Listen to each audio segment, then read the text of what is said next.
inflation matrix. December's price rise numbers don't bring in enough relief in the final inflation print before the union budget for 25-26 is presented, followed by the first review of the monetary policy led by the new governor of the RBI, Reserve Bank of India, in early February.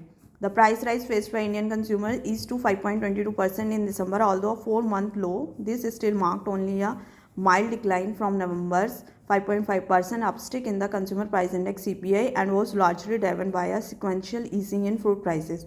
Food inflation moderated from over 9% in the previous month to 8.4% last month, and though inflation in vegetables cooled from 29.3% to 26.6%, it still remained generally high. Households still forked out a lot more for their meals than they did a year ago. It must be recalled that our inflation was 5.7% and food price rise over 9.5% in December 2023.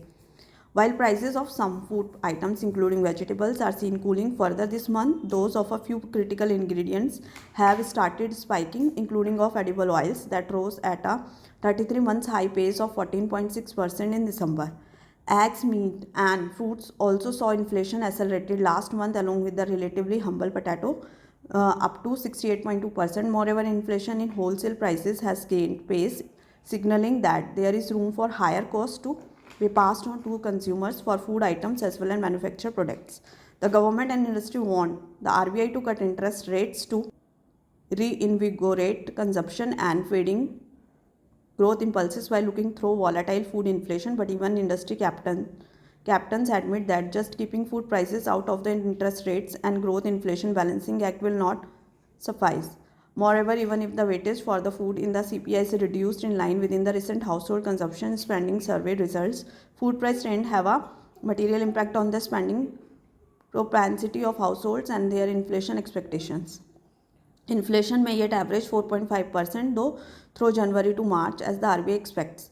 But the central bank that has committed to await a durable alignment to its 4% goal before slashing rates has a difficult call to make in February. Tangible measures, if any, to ease price pressures in the budget along with some visibility of the centre's fiscal glide path could help tip the scales for a rate cut cycle to begin soon. If not next month, there are a few new imponderables that have compounded the trade-off matrix for policymakers in North Bloc as well as Mint Street.